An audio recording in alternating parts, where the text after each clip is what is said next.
Karthigai Deepam serial October 3 இன்னைக்கான எபிசோட்ல என்ன நடக்கலாம் அப்படிங்கறத ரிவ்யூவா பார்க்கலாங்க. அபிராமி கார்த்திக் கிட்ட தீபா இந்த வீட்டை விட்டு போறதுக்கு நான் தான்ப்பா காரணம், நான் தான் அவளை போக சொன்னேன். என்னால உன்னையும் அவளையும் சேர்த்து வச்சு பார்க்கவே முடியல. உனக்கு பிடிச்சிருக்குங்கிற ஒரு காரணத்துக்காக தான் நானும் என் மனசை கல்லாக்கிக்கிட்டு கோயில் வரைக்கும் வந்தேன். அதுக்கப்புறம் என்னால் இது ஏற்றுக்கவே முடியல. அதனால தான் தீபாவை கூட்டிகிட்டு போய் இப்படி சொன்னேன் அப்படின்னு அபிராமி சொல்லவும் இதை கேட்டு கார்த்திக் எதுவுமே பேச முடியாமல் அங்கேருந்து அவரோட ரூமுக்கு போயிடுறாரு. அம்மா என்னம்மா நீங்களா இப்படி பண்ணீங்க, என்னாலேயே கொஞ்சம் கூட இதை ஏற்றுக்கவே முடியல அப்படின்னு சொல்லிட்டு அருணும் அங்கேருந்து கிளம்பிடுறாங்க. மீனாட்சி ஐஸ்வர்யா எல்லாரும் அங்கேருந்து கிளம்புனதுக்கப்புறம் கார்த்தியோட அப்பா அபிராமி கிட்ட சொல்லிட்டு இருக்காரு, என்ன நாச்சியா நீ இப்படி ஒரு வேலையை பண்ணுவேன் நான் கொஞ்சம் கூட எதிர்பார்க்கல. அவனுக்கு தீபாவை தான் பிடிச்சிருக்கு. நீ இப்படி பண்ணது கொஞ்சம் கூட நியாயமே இல்லை. உன்னை நான் என்னவோ நினச்சேன், ஆனால் நீ இப்படி பண்ணிட்டிய நாச்சியா அப்படின்னு சொல்லிட்டு கார்த்தியோட அப்பாவும் அங்கேருந்து கிளம்பிடுறாங்க. அதுக்கப்புறம் மீனாட்சி கார்த்திகிட்ட போய் பேசிட்டு இருக்காங்க. தம்பி சாரி தம்பி, அத்தை இப்படி பண்ணுவாங்கன்னு நான் கொஞ்சம் கூட எதிர்பார்க்கல. ஆனால் அத்தை இப்படி பண்ணதுக்கு முக்கியமான காரணம் அவங்க உங்கள் மேலே வச்ச பாசம்தான். அதுக்காக அத்தை பண்ணது சரியினாகாது. அதே சமயம் தீபாவும் ரொம்ப பாவம். தீபாவை அப்படியே விட்டுறாதீங்க தம்பி.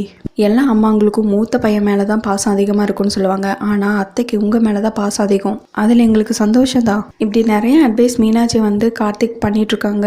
தீபாவை விட்டுறாதீங்க, நீங்கள் விட்டுற மாட்டீங்கன்னு எனக்கு நல்லா தெரியும். இருந்தாலும் நான் சொல்கிறேன், அதுக்காக அத்தை மேலேயும் கோவப்படாதீங்க. அவங்களும் உங்கள் மேலே இருக்கிற பாசத்தால் தான் இப்படியெல்லாம் பண்ணிட்டாங்க அப்படின்னு மீனாட்சி சொல்லவும் எனக்கு நல்லா புரியுதா நீ இப்போ நான் என்ன பண்ணுறதுன்னு எனக்கு புரியாமல் இருக்கேன் அப்படின்னு கார்த்திக் சொல்ல, சரி தம்பி இந்த நிலைமையில நான் உங்களை டிஸ்டர்ப் பண்ண விரும்பலை அப்படின்னு சொல்லிட்டு அங்கேருந்து மீனாட்சி கிளம்பிடுறாங்க. இன்னொரு பக்கம் தீபா சமைச்சிட்டு இருக்காங்க. அப்போ கையில் இருக்கிற வளையல பார்க்குறாங்க. கார்த்திகோட ஞாபகம் வருது.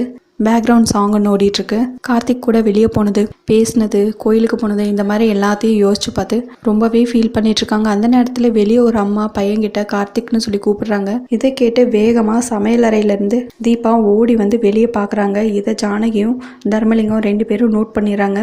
அந்த அம்மா பையனை கார்த்தின்னு சொல்லி கூப்பிடுறதை கேட்டு எதுவுமே பேச முடியாமல் எதுவுமே சொல்ல முடியாமல் அப்படியே அமைதியாக நிற்கிறாங்க. அதுக்கப்புறம் மைதிலி கிச்சனில் வந்து பார்க்குறாங்க. என்ன இப்படி தீஞ்சு வாடை அடிக்குது அப்படின்னு சொல்லிட்டு கிச்சனில் போய் பார்க்குறாங்க. அவங்க சமைச்சிட்டு இருந்த அந்த வெஜிடபிள் தீஞ்சு போயிருக்கிறதையும் கவனிக்கிறாங்க. அத்தை என்னத்தை இப்படி பண்ணி வச்சிட்டீங்க அப்படின்னு வெளியே வந்து ஜானகியை திட்டிட்டு இருக்காங்க.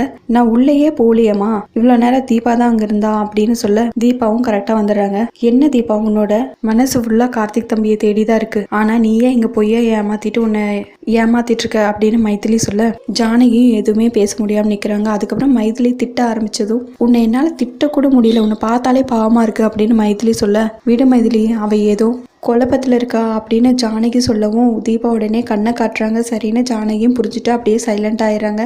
தீபா அதுக்கப்புறம் உள்ளே போயிடுறாங்க. என்னத்தை என்னவோ சொல்ல வந்தீங்க அப்படின்னு மைதிலி கேட்க, என்ன ஜானகி அவள் ஏதாவது உங்ககிட்ட சொன்னாலா அப்படின்னு தர்மலிங்கமும் கேட்குறாங்க. இல்லைங்க அவள் எதுவும் சொல்லலை அப்படின்னு ஜானகி சொல்லி சமாளிக்கிறாங்க.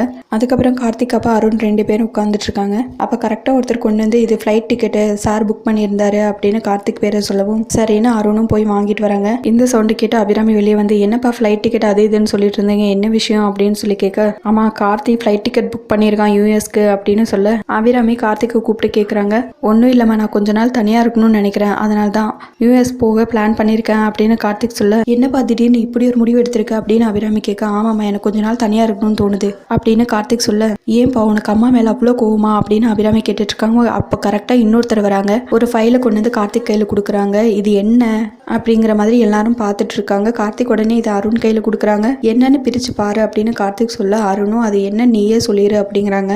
இனிமேல் நீ தான் இந்த கம்பெனியோட எம்டி, என்கிட்ட இருந்து பவர் ஃபுல்லாவே உனக்கு நான் மாத்தி கொடுத்துட்டேன் அப்படின்னு கார்த்திக் சொல்லவும் எல்லாரும் அப்படியே ஷாக் ஆகுறாங்க. என்னப்பா கார்த்திக் திடீர்னு இப்படி சொல்ற அப்படின்னு அபிராமி கேட்டுட்டு இருக்காங்க. டே கார்த்திக் எனக்கு இதுல எல்லாம் ஆசையே இல்லை, நீ கம்பெனியை எவ்வளோ நல்லா நடத்துற எனக்கு நல்லா தெரியும், எனக்கு இந்த பதவி மேலையெல்லாம் ஆசை இல்லை அப்படின்னு அருண் சொல்லிட்டு இருக்காங்க. ஒரு பொழைக்க தெரியாத மனுஷன் அப்படின்னு ஐஸ்வர்யா மனசுக்குள்ளேயே அருணை திட்டிட்டு இருக்காங்க. அதுக்கப்புறம் அபிராமி என்னப்பா கார்த்தி இப்பெல்லாம் எல்லா விஷயமும் நீயே தன்னிச்சையாக முடிவெடுக்க ஆரம்பிச்சிட்டல அப்படின்னு கேட்க, ஆமாம்மா நான் எப்படி இருந்தாலும் இதை சொன்னால் நீங்கள் ஒத்துக்க மாட்டீங்கன்னு எனக்கு நல்லா தெரியும், அதனால தான் இப்படி ஒரு முடிவு பண்ணேன் அப்படின்னு கார்த்திக் சொல்ல, நான் இது எப்பவும் போகிற மாதிரி 1 மாதம் 2 மாதம் இல்லைம்மா, நான் கொஞ்ச நாளைக்கு இனிமேல் யூஎஸில் தான் தங்க போகிறேன் அப்படின்னு கார்த்திக் சொல்லவும், என்னப்பா கார்த்தி நீ இப்படியெல்லாம் சொல்கிறேன் அப்படின்னு அபிராமி கேட்கவும், ப்ளீஸ்மா என்னை கொஞ்சம் தனியாக இருக்க விடுங்க, நான் தனியாக இருக்கணும்னு நினைக்கிறேன் அப்படின்னு சொல்லிட்டு கார்த்திக் அங்கேருந்து கிளம்பிடுறாங்க. நான் தான் சொன்னலம்மா இவன் ஏதோ பெரிய முடிவு எடுத்திருக்கான்னு அப்படின்னு சொல்லிட்டு அருணும் அபிராமியும் அங்கேருந்து கிளம்பிடுறாங்க.